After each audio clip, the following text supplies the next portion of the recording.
Hey, I'm Scott, and I'm an American in Bangkok, and I got a letter.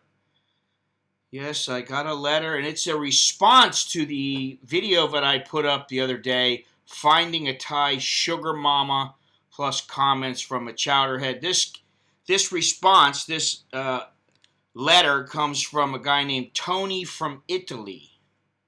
Hi, Scott. Sorry for my English, but I'm not a native speaker. I watched the video with a lot of interest. The scenario you talk about, the sugar mama, is maybe very unlikely, but something similar can happen. I know it happens. It does happen. Of course it happens. But I think the older the person, you know, the sugar mama is going to be older. If you're 75 years old and you're a flat broke, you don't have a pot to piss in, it's highly unlikely you're going to get some hot little 21-year-old going, hey, babe, I'm going to take care of you just because I like your wrinkly old balls or whatever it might be. I like your sweet personality. I don't think so. Okay? Anyway, he goes, I'm 54. I met a Thai woman. She is 47, about 2 years ago, after having courted her for several months on the internet. All right, here we go. Internet relationship. Immediately, I think that the internet relationship changes the dynamic dramatically. Whatever happened to meeting somebody in person? I mean, this is 2 years ago, pre-COVID. I don't get it, but, I'm old school. What do listen, if you're going to go on the Tinder or whatever you're going to go on, you use it to, have a little fun, get what you want there. She gets what she wants, and you go on your merry way. But, whatever, to each his own. Long story short, after I met her the first time, 1 week together, I went back to Europe. She fell in love. She cried so much when I left. I'm going to say that the average Thai woman does not get that deeply entrenched in a relationship unless there is a reason. As in, she has a long-term plan. She is lonely. She wants to hook up. She's got some kind of plan where, there's a pot of gold at the end of the rainbow or something like that. But generally, it takes a little more time for Thai women to just fall madly in love. Now, I don't know, you could be some, extremely studly, ripped kind of dude, and you tick all the boxes for her. I don't know. But I'm just saying, if you're going to look at the odds, I'd say the odds are pretty slim that you're going to find some girl, and after a week of time together, she's going to be crying, and she's going to be genuinely in love with you. I think maybe she doesn't know what love is, or she's in lust, or, she wants a man very badly, and she's desperate for some affection and romance, and, who knows, okay? Listen, I'm just giving you my thoughts. I don't know if I'm right or wrong, but I'm gonna lean towards right. The odds are that I'm right. I have to say that on that week, I was very romantic with her. I was very attentive. Okay, good for you. She's she's an accounting manager, and she earns much more than me, about 90,000 baht. Okay, that's a good salary for here in Thailand, but it's not a huge amount.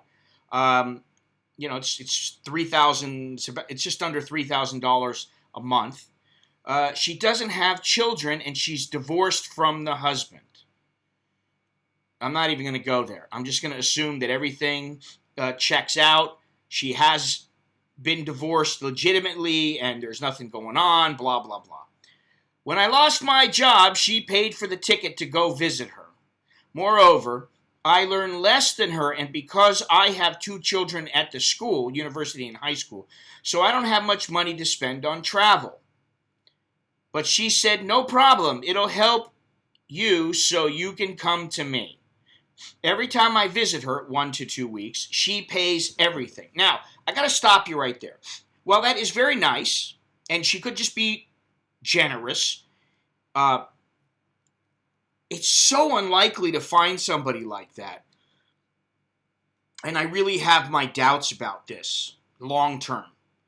There may be some kind of agenda just aside from, oh my God, I love you so much. It's just my feelings, okay? I think the chance that she's 100% legit for some reason, I just don't buy it, okay? Call me pessimistic, call me what you will. Future, I don't know. Okay, that's the best thing you've said so far. I own my house here in Europe. I'm planning to go to work in Southeast Asia in 3 to 4 years, Singapore or Malaysia, because Thailand, it's difficult to get a job. So we can meet easier. I'm in IT field. Dude, I hate to tell you this, but most Thai women, you are just going down a path that, again, I don't want to be negative, I don't want to be pessimistic, but I'm being honest how I feel. And 3 to 4 years, I don't see you traveling from Europe, especially like right now is the COVID, and it's not so easy to get in and out of Thailand. Not so easy to get in and out of Europe, depending on where you are. I don't know where you are. You didn't say. So, to not see a Thai woman for 3 to 4 years, except for every once in a great while for a week or two, I don't know that is going to be sustainable. The relationship will suffer. She may find somebody else. You may find somebody else. I just don't see it working. Okay? Now, I hope it does. I hope it does for you. Let's see here. We are still, wait a minute. Until now, we are very happy together because our age is similar. Well, I don't know if that's going to make you happy. I mean, listen, my wife is 14 years younger than me. 14 and a half, whatever, who's counting. We're fairly happy together. Most of the time, we're pretty happy together. Our age is not exactly similar.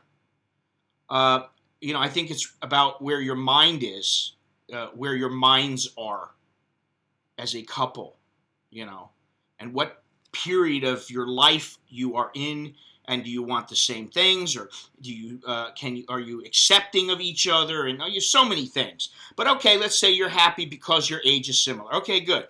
We are still planning about future. Until now, everything is beautiful because we met on vacation. Now, here's another bit of wisdom that he is putting forth that, I will say that this is the best thing that he said. Vacations are always beautiful. Not always, but yeah, okay, I understand. But coexistence, everyday life is different. We'll see. Best thing you said. Take it as it comes. Don't get too involved. Don't be, oh, baby, I'm selling everything. I'm going to come see you. And she's like, oh, darling, when you come see me again, because, I miss you so much. What do you, come on. I mean, after a while, listen, in the beginning, okay, I understand. You're in the romance phase. But listen, life goes on, and sometimes, I hate to say this, but relationships are about proximity. It's like, if you guys are close to each other and it's easy to get to each other, then, your chances are you're going to see each other more often, and that may or may not be a good thing. Sometimes, it's better you only see each other once or twice a week, and then you miss each other. And sometimes there are people, they spend every waking moment together, and they have no problems at all, They know each other. Listen, sometimes, when there's long weekends or whatever, my wife and I were home together for 4 days straight or whatever. And, if she starts to irritate me a little bit, I just come upstairs and I stay alone for a little while, give myself a little space. She does the same thing. Maybe she'll go out and get her, her hair done or her nails done or whatever, Maybe I'll go have a coffee. But, you figure it out. To be sure, we should live together at least 6 months. Why would you live together? Why would you want to live together? I mean, you don't know her that well. That's the thing. This is the thing. Now, I'm going to say this again because, I try to be fair. I try to look at all the angles, Fair, as they say here. You could be one of those rare guys that, you meet your lady, and you both fall madly in love with each other. You can't stop being with each other. You spend every waking moment together, and, you make it work, and, 10 years down the line, you're like, yeah, we haven't been apart for a second.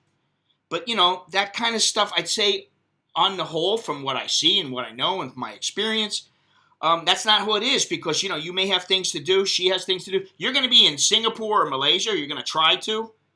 What happens if you can't? What happens if you can't find a job there? What happens if she's not able to get away anymore because she has some kind of a job that, now requires her to stay in Thailand? She has less time. There's all kinds of things that can happen. So I think your best bet is just to take it as it comes.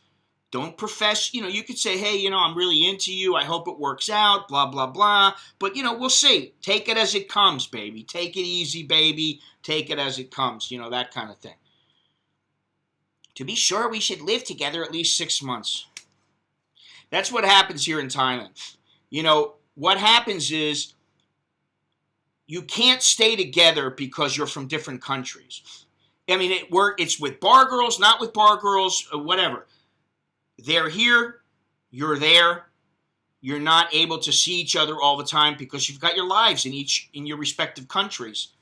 And so when you are together, you're like, oh my God, we got to stay together. We have to live together.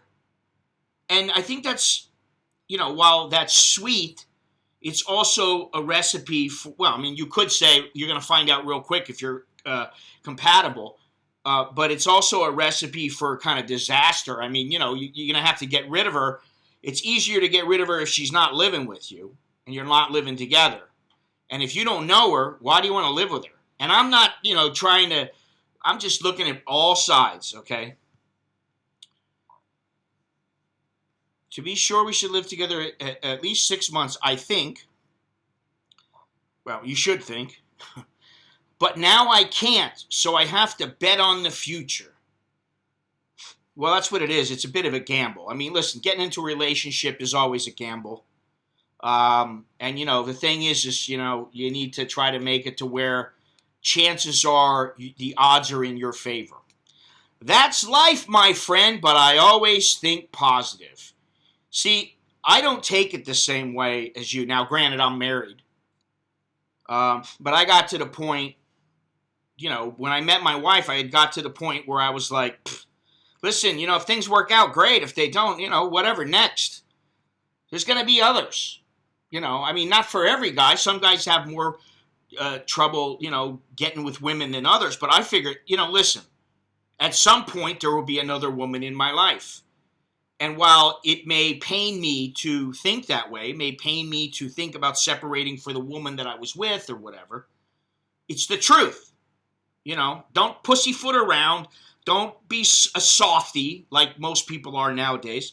Be honest with yourself and go, hey, listen, if this chick just stopped, if she started ghosting me, I'm using that word because, that's like a modern kind of word. The young kids use that word now.